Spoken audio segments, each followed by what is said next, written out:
after 15 years of teaching at college in Canada and 20 years in the States, in Los Angeles. And before that, already having the experience of teaching through the academy here, because we would go on summer courses in Portugal or in Argentina, and we would have the opportunity to start teaching some younger students. I found an utter fascination with the idea of passing on knowledge not through a book, but through oral traditions.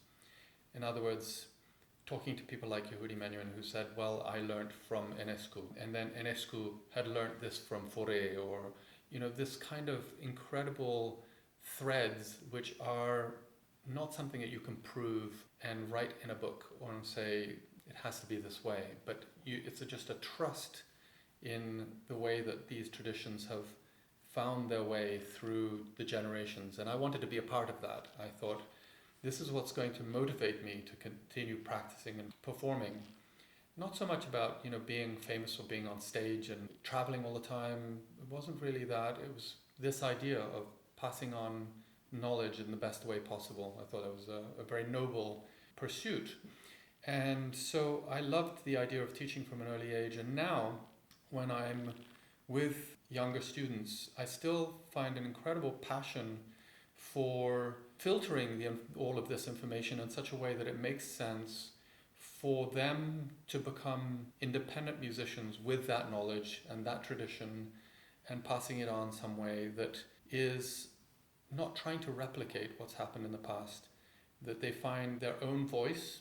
And to do that independently is a very, very difficult thing, especially with the pressures of the careers and the solitary existence of practicing so many hours.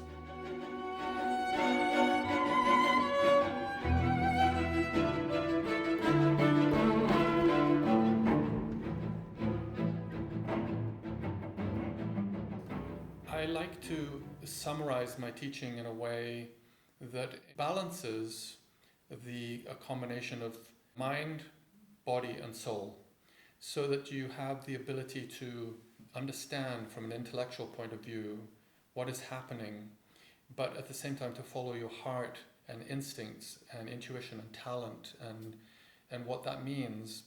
And then, of course, to be able to translate that in an athletic way so that you understand how your body has to adapt to this beautiful instrument that we have in such a way that we can transmit and communicate everything that we want.